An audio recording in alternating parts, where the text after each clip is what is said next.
It's a fine line. Erica Synths been hard at work diversifying their lineup. This really caught my attention, the DB-01, basically because they have a couple standalone things like the Pico system, some effects units, and like a filter box, but this is their first actual standalone synthesizer. It's priced at 469 euros, which I'm guessing is about 500 USD, and at that price point, it does compete with a lot of other monophonic synths. And yeah, I love having the full analog signal path, this really cool detune feature which utilizes 2 analog bucket brigade delays, as well as a Polivoks filter that stays bassy even when you turn the resonance up. That doesn't mean this thing's perfect. For example, the lack of USB, no presets, and a slightly cumbersome way of accessing things within the menu. But with all that said, let's just kind of check this thing out and see why it's cool and maybe where it could have been improved.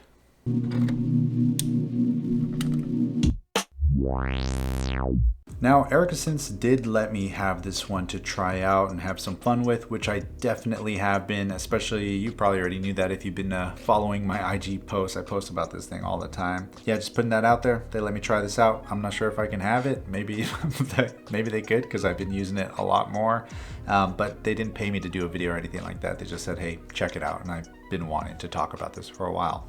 So with that out of the way, the one thing that surprised me the most when I first turned this on and started hearing it was that it reminded me way more of a 101 than it did a 303, the SH-101, the old Roland classic. And I think maybe I just kind of put in the idea that this was going to be a 303 clone because there were so many 303 clones out and a lot of them were being announced and coming out at that time. But this really hits a fine line between the two because it's almost like you get the sub and the LFO and like the detuning and this weird FM stuff of the original 101, but then you get the, the plucky envelopes, the cool squelchiness of the filter, and then the, fun, easy to program-ish way of using its sequencer. But of course, there's newer ways of sequencing on this thing as well. And like a lot of the old Roland classics where they kind of always keep you in a sweet spot and don't let you stray too far off the beaten path, this is no different. It's really easy to get a usable sound, it's fun to play, and it's very performative. It feels like, it's just really fun to play. So one feature that I really love is this detune. At first I couldn't figure out how the hell it was happening because I was like, is it a second oscillator in there somewhere that's kind of just being more and more detuned? But the madman Gertz at Erica Synths, I hit him up and asked, I was like, what the hell is going on? It's actually 2 analog bucket brigade delays, each with their own independent LFO that moves the delay speed, which creates this pitch shifting effect that gives it this kind of weird warbly sound, and then it mixes that at the mixer. So actually, you know what, let's just hear it. So pressing play, fully open, turning this up, all the way, huge swarm sounds. We'll pause that.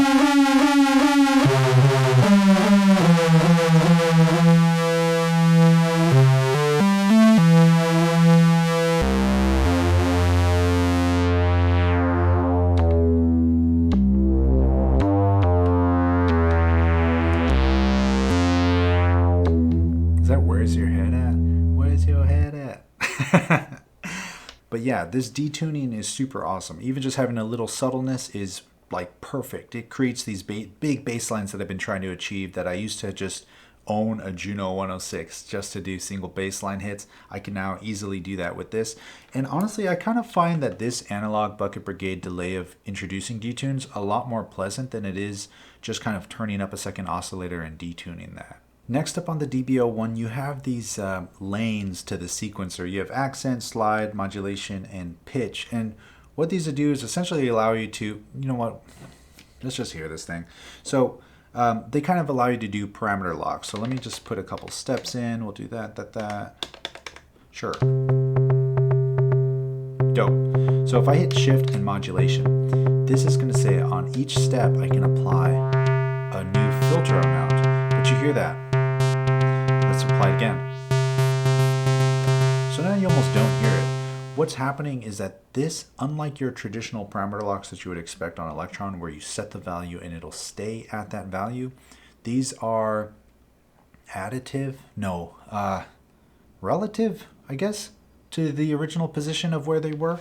So basically this means if, say you set your filter to 50%, on a step you can add plus 20 to wherever that filter is currently at, and it'll move alongside with wherever the filter knob is at. So again, if I lower this now, we don't really hear the modulation because it's already maxed out. Sick. We'll max out that last step.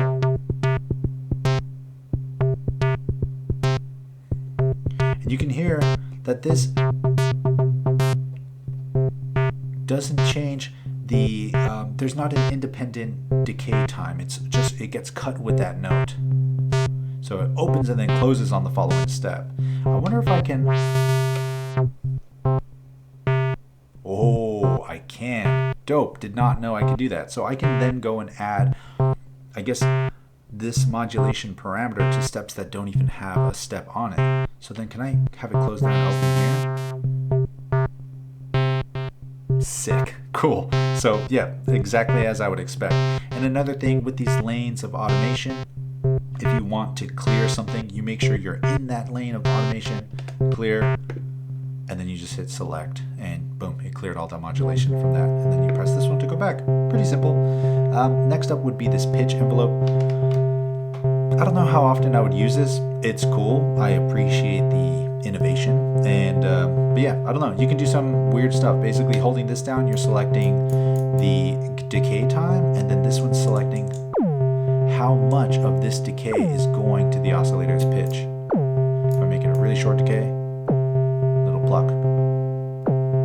Right, and then we'll do it again here. And then a big one at the end. So that one, I don't think there's nothing there. So if I go back, make the note a little lower.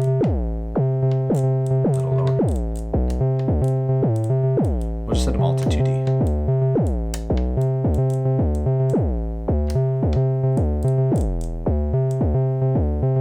On the last one, we'll set it to 1D.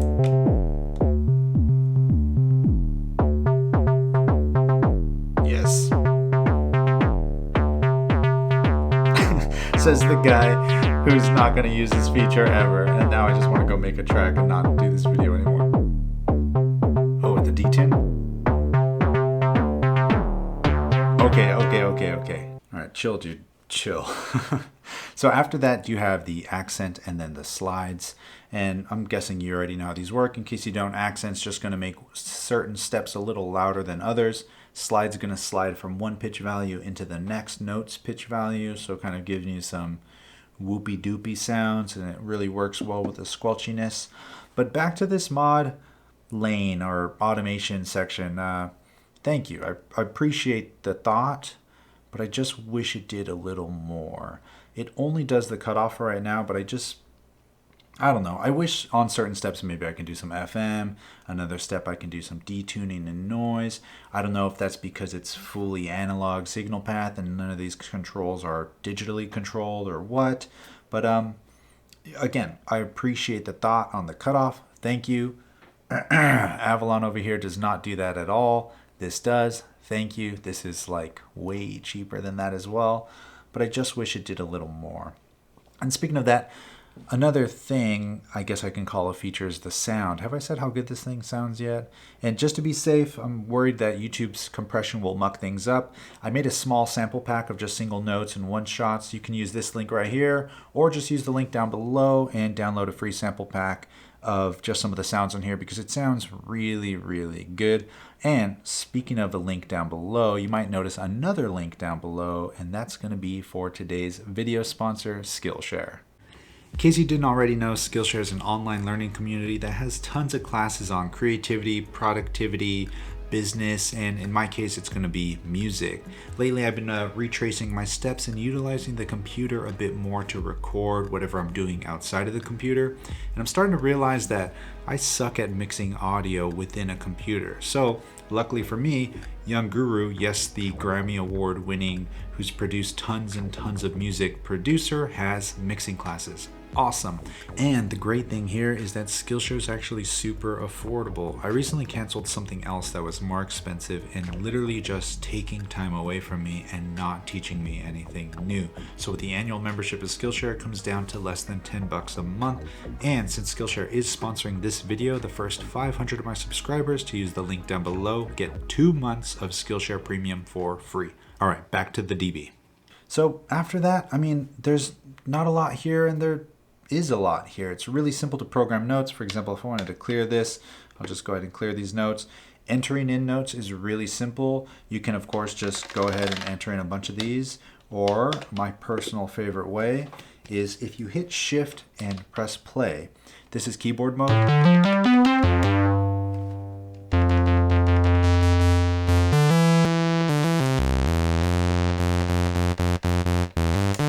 And what's cool here is I can just hit play, hit record, and enter in whatever notes I want.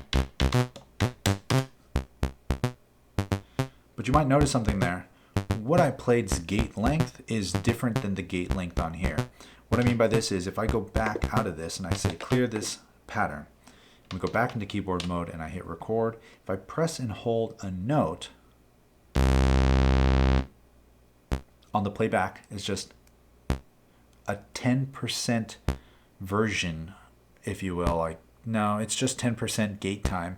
And I asked Erica why this was, because I'd love to, right?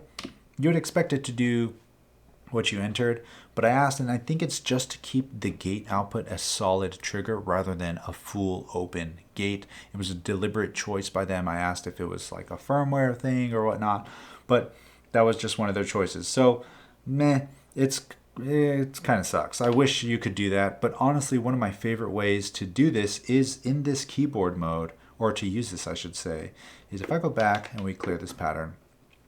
To use this, if you just go into keyboard mode, you can actually send it MIDI from something and just use it as this big analog bass desktop synth thing. And what's cool there is then you can start utilizing like the modulation stuff, but only use those as lanes as when you're playing notes from an external thing. The same way you would approach a Minotaur or a Siren.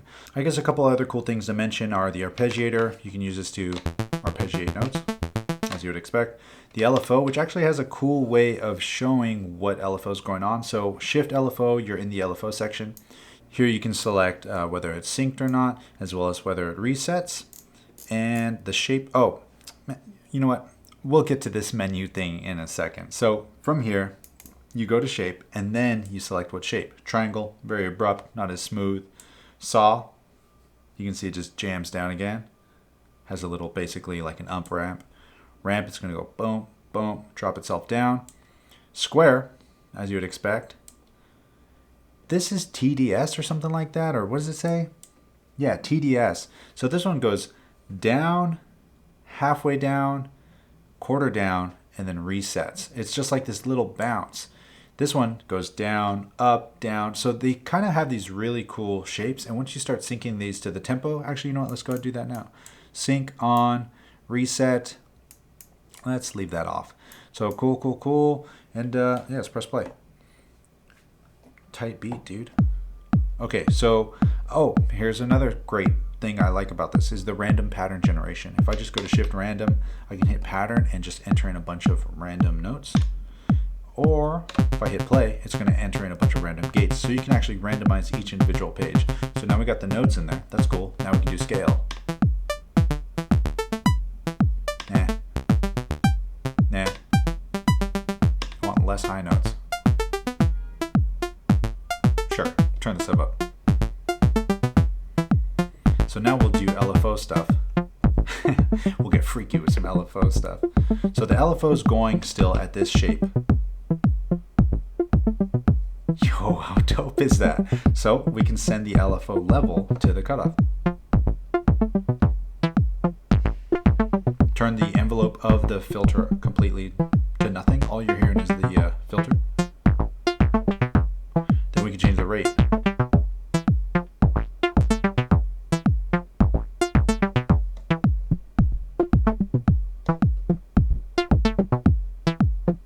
Or you can set FM level, which is also the LFO.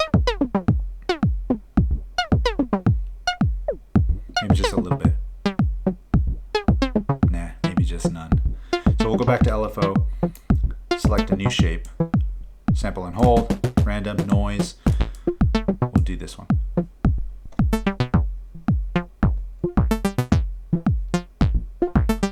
Pair this with a little bit of the pluckiness of the filter envelope. A little bit of detuning. Turn up the gate time. Dude. Done. Triangle, which actually sounds really good. Oh, so here, I'll turn this. I guess I can mention this right now. So the triangle, we hear that back. Pretty clean. Detune. Really nice. Swarmy craziness. But listen to the sub.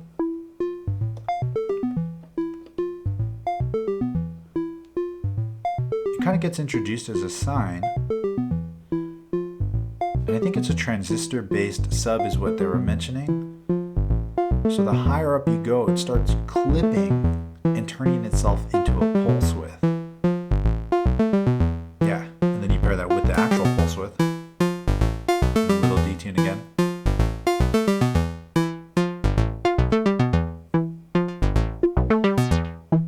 Maybe set LFO to reset.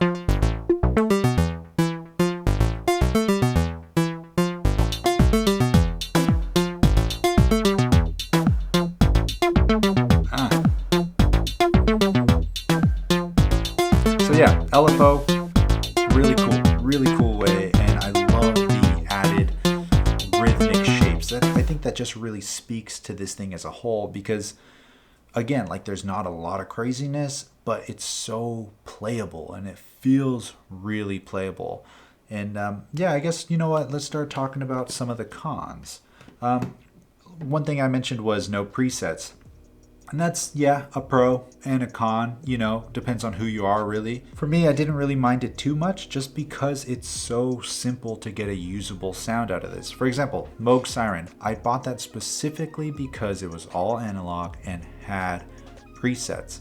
I played an hour-long live set with it. Guess how many times I changed presets? Once.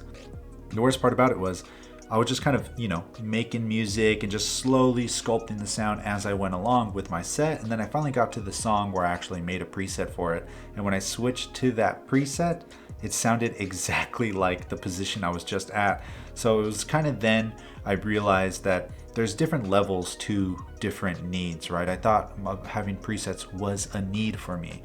But if the synth itself isn't, this is going to sound bad, as flexible as, you know, Peak or the Expander, where it takes a little bit longer to program and it's really fast to get a usable sound, then maybe I don't need presets that much. And if I just want some big, massive bass sound, yeah, I could easily take this and just run it from something else and get patterns kind of preset. But you can also save your patterns on here. So the preset thing was kind of a con, and it can be a con for you. It just depends on what kind of producer you are. So with that, I did leave out a lot, basically because I only wanted to talk about things that surprised me and weren't necessarily things that I would expect from a synth that's standalone at a $500 price point. So, you know, all the other stuff that you would expect, the dual envelopes, the little envelope control, LFO, FM, sub, noise, you know, this is all stuff that I would expect to see from this. But with that, and with the preset thing, if you want to count that as a con, something that I did expect that isn't here is any kind of USB integration. I thought that that was kind of, I don't know. I mean, if you're making music and stuff, and this is the first thing you buy, it might not be the best because it'll be a little harder to interface with the DAW if you're using that. But I'm sure at this point, a lot of us already have some sort of audio interface with a MIDI out, or you can chain, you know, or you can use the, I just had it. It's the MIDI Sport. It's like a 2-in 2-out USB thing. Really good. Got a link down below if you want to check that one out. I used that one for years, no problem. And it honestly ran basically my whole studio forever. So having no USB, it's just kind of a bummer. To do the firmware updates, you do it through the CV input over an audio message. You know, it would have been nice for simplicity reasons, but it ain't a deal breaker. And I guess the last thing I should mention is the menu system. It's not that deep, like I mentioned earlier. It feels really performative. A lot of the main controls you do want to access are right on the face of the unit, and other cool cherry on top features are just about a page deep. For example, the LFO is just right there. But you might have noticed when you're in the LFO section, use this to select what parameter, and then you use this to change what that parameter is. So like setting MIDI, you know, you go to configure, oh, clock input, what's the clock input? And you can't see it until you press and hold this, and then you can see it there. So we want MIDI. There's external for the analog clock, MIDI or internal. That's fine. You know, MIDI in, MIDI out, barf, I forget what that one is. And yeah, so you know, it's a lot of these are kind of set and forget features and whatnot, or settings I should say. And again, like all the other things, it's pretty self-explanatory. Just like anything, it takes a second to get used to. Like this cycles was kind of a pain to get used to, but whatever, sounds cool. And yeah, I mean, that's really it. Not much else to say about this thing.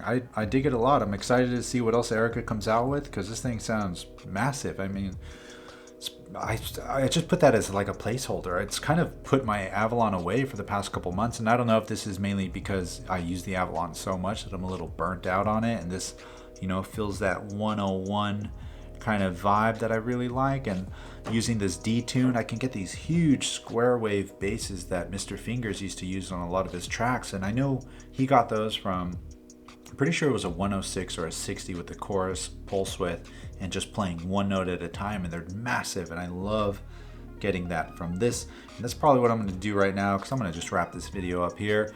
Again, I really appreciate you hanging out. If you want to support, check out the website. Got a new EP coming out. You know, a bunch of things are always kind of moving, but honestly, you hanging out with me is more than enough. And yeah, stay well. I'll see you in the next one. You already know the drill. Share the love, share the knowledge. Knowledge is power. Peace. Oh, actually, let's speed this up. Yes, let's take it there. 129. Random. Whole pattern. Thank you.